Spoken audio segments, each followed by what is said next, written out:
샬롬, 하나님과 동행하는 새벽기도회 달라스 임마누엘 교회 권성철 목사입니다.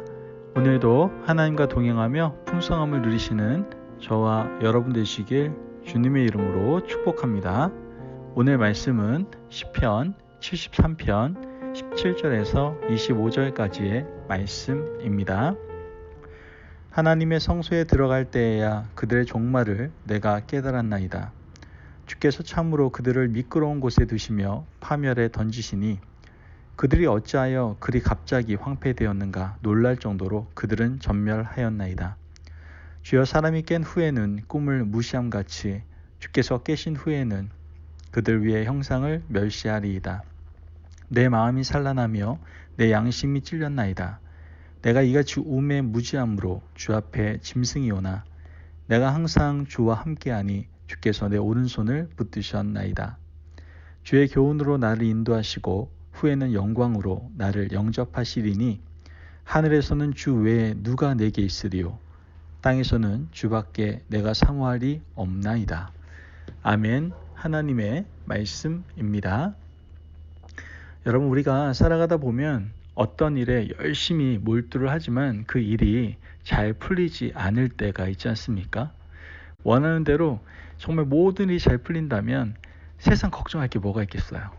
모든 일이 원하는 대로 뜻하는 대로 되지 않는 것이 사실 우리의 세상사 아닙니까?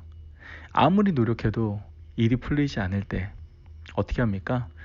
모든 사람들은 자기만의 해결책을 찾아 나서는 것을 우린 보게 되죠. 어떤 사람들은 TV나 드라마를 통해서 새로운 삶의 동기를 얻게 되고, 그래, 내가 좀 더 똑바로 살아야지, 내가 이렇게 살면 안 되지 라고 다시 한번 다짐을 하는 걸 보게 됩니다. 또 어떤 사람은 이런 자연의 아름다움을 보죠. 석양의 일몰을 보는 사람들도 있고요. 그 일몰이 아름다운 것처럼 자신의 인생도 마무리할 때 저렇게 아름답기를 바라며 다시 오늘을 힘내어 살기를 결단하는 사람들도 있을 겁니다. 이처럼 아무리 해도 안 되는 자리에서 가만히 몰두하는 것보다 가끔은 우리의 지금 현재 있는 환경을 바꿔보는 것은 돌파구를 열어가는 데 큰 도움이 될 수가 있죠.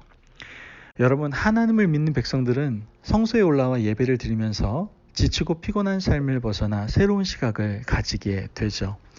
일주일 동안 삶의 현장에서 바쁘고 분주하게 지냈지만 잘 풀리지 않던 문제들이 예배를 드리는 가운데 해결되어지고 정말 그 교회 문을 밖으로 나아가면서 마음의 평안을 얻고 또한 해답을 찾게 되는 것을 보게 됩니다. 지금은 우리 교회가 교회에 와서 새벽제단을 쌓고 있지는 않죠. 그런데 얼빙했을 때는 우리가 함께 교회에서 새벽제단을 쌓지 않았습니까?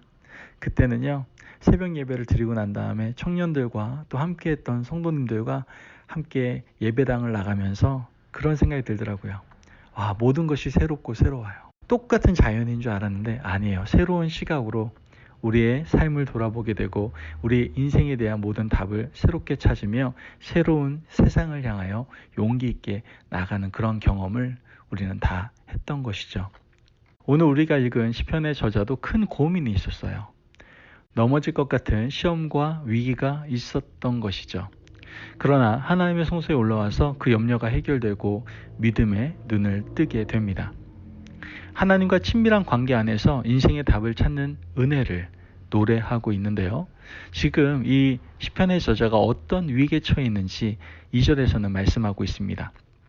오늘 시편 73편 2절 말씀을 보면 나는 거의 넘어질 뻔하였고 나의 걸음이 미끄러질 뻔하였으니 이렇게 얘기합니다. 넘어질 뻔하였고 미끄러질 뻔하였다. 이 말은요, 시험이 왔고 위기가 와서 실족할 뻔했다라는 고백이에요. 도대체 어떤 얘기길래 실족할 뻔했는지 구체적으로 3절에서 이야기합니다. 3절 말씀 보면 이는 내가 악인의 형통함을 보고 오만한 자를 질투하였음이로다 이렇게 말합니다. 악인의 형통함을 보고 질투하는 마음이 일어났다라는 고백인 것이죠. 이 시인은 악인이 잘 되는 것을 보았어요. 악인이라고 해서 멀리 있는 사람은 아닐 겁니다. 하나님을 떠나 살며 악한 행실을 반복하는 사람이 가만히 보니까 너무 잘 되는 거예요. 그런데 자기 자신은 생각보다 일이 잘 풀리지 않더라는 것이죠. 그때 어떻게 됩니까? 우리는 질투를 느끼죠. 그래서 시인은 하나님 앞에서 미끄러질 뻔했고 실족할 뻔했다라고 고백하고 있는 겁니다. 구체적으로 악인이 어떤 형통함과 번성함을 보이는지 5절에서는 얘기합니다. 사람들이 당하는 고난이 그들에게는 없고 사람들이 당하는 재앙도 그들에게 없나니 라고 얘기하죠. 고난과 재앙이 악인을 피해가는 것을 본 거예요. 많은 사람들은 고난을 당하고 어떤 사람도 재앙을 피해갈 수 없는데, 특히 자신의 인생은 고난과 재앙이 물밀듯 몰려오는데 처저 악한 사람은 고난도 재앙도 없이 너무나도 잘 살고 있다라는 거예요. 왜 그런지 모르겠다라는 것이죠. 화가 나고 약이 오르고 질투가 나서 견딜 수가 없었던 거예요. 시인은 계속해서 말합니다. 7절 말씀을 보면 살찜으로 그들의 눈이 솟아나며 그들의 소득은 마음의 소원보다 많으며 라고 얘기하죠. 살이 찌고 원하는 것보다 더 많은 소득을 얻어가는 모습을 보면서 견딜 수가 없다라는 거예요. 9절 말씀에 그들의 입은 하늘에 두고 그들의 혀는 땅에 두루 다니도다 이렇게 얘기합니다. 그들의 입은 하나님을 대적하고 있었다는 거예요. 그런데 가만히 보니까 그런 사람들 멀쩡하게 잘 살고 있습니다. 아무도 그 사람에게 벌을 주지 않는 거예요. 하나님을 원망하고 대적하는 입술을 하나님께서 벌 주셨으면 좋겠는데 가만히 내버려 두시는 거예요. 너무 화가 나는 거예요. 그런데 그 하나님께서는 우리가 조금만 잘못해도 벌 주시고 나무라시고 우리 인생을 간섭하시는 것 같아요. 그런데 이런 악인은 아무리 하나님을 대적해도 가만히 두신다라는 것이죠. 이런 것도 견딜 수가 없었던 거예요. 12절 말씀을 보니까 볼지어다 이들은 악인들이라도 항상 편안하고 재물은 더욱 불어나도다 이렇게 얘기합니다. 여러분, 이런 일을 어떻게 시인이 견딜 수가 있겠습니까? 이런 악인이 자신과 아무 상관이 없으면 좋겠지만 자신과 밀접한 관계를 맺고 있는 가까운 사람이었던 것 같아요. 그래서 더 견딜 수가 없었던 거예요. 그래서 지금 시인은 하나님 앞에 미끄러질 뻔하였고 넘어질 뻔하였고 실족할 뻔했다라고 고백하는 겁니다. 어떻게 하면 좋을까요? 그런데 이 시인의 고민이 한 번에 해결된 장소가 있음을 우리는 보게 됩니다. 오늘 본문 17절 말씀을 보면 하나님의 성소에 들어갈 때에야 그들의 종말을 내가 깨달았나이다. 아멘. 여러분, 하나님의 성전에서 예배를 드리면서요, 악인의 종말이 있다는 것을 어떻게 해요? 깨달았다라는 거예요. 도대체 성전에서 어떤 일이 있었기에 깨닫지 못했던 것들을 깨닫게 되었을까요? 당시 시인이 살았던 시대나 오늘 이 시대나 성전에는 말씀이 있고요, 기도가 있고요, 찬양이 있습니다. 특히 이 시의 저자인 아삽은 노래하는 사람이에요. 다윗이 임명한 성가대의 책임자 중에 한 사람이었던 것이죠. 하나님 앞에서 마음껏 찬양하면서 하나님의 사랑을 깨닫게 되었던 거예요. 찬양은 곡조에 있는 기도라고 하잖아요. 아름다운 찬양을 하나님께 올려드리면서 마음에 있는 답답함을 토로했고 자신의 인생을 비추어보고 이렇게 살아서는 안 되겠다는 깨달음을 얻게 된 거예요. 여러분, 우리가 온전히 마음껏 하나님을 찬양하다 보면요, 답답함과 억울함과 질투심은 사라지고요, 악인은 반드시 종말이 있을 것이라는 것을 깨닫게 된다는 것이죠. 그리고 우리가 하나님 앞에 살아가는 것이 얼마나 복된 인생인지를 우리는 충분히 깨달을 수가 있게 된다는 것이죠. 또한 성소에 뭐가 있습니까? 기도가 있잖아요. 하나님 앞에 모든 것을 내어놓고 기도하다 보면 악인의 번성이 영원하지 않다는 것을 우리는 깨닫게 되죠. 악한 사람은 분명 유한한 생명을 가지고 있잖아요. 그 생명을 다할 때까지 회개치 않으면요, 그 악한 영혼은, 그 악한 사람은 멸망으로 끌려갈 수밖에 없다는 거 우리가 너무나 잘 알고 있지 않습니까? 또한 성소에는 말씀이 있지 않아요? 말씀은 우리의 영혼을 비추는 맑은 거울입니다. 그 거울 앞에 서 있다 보면 우리의 연약함도 부족함도 보이게 되는 것이죠. 우리는 말씀의 거울을 보며 우리 자신을 고치고 다른 사람을 바라보지 않게 될 거예요. 시인은요, 성소에서 악한 사람을 향하여 질투했던 자신의 모습이 얼마나 못난 사람의 모습인지를 깨달았을 겁니다. 악한 사람에게 정열을 쏟고 시선을 쏟았던 것이 얼마나 어리석은 일인지를 깨닫게 되었던 것이죠. 그래서 계속해서 고백합니다. 25절 말씀을 보면 하늘에서는 주 외에 누가 내게 있으리요, 땅에서는 주밖에 내가 사모하리 없나이다. 아멘. 여러분, 지금 시인은요, 하늘과 땅에 하나님밖에 존재하지 않는다는 것을 고백하고 있는 거예요. 제대로 예배드리기 전까지는 악한 사람밖에 눈에 띄지 않아요.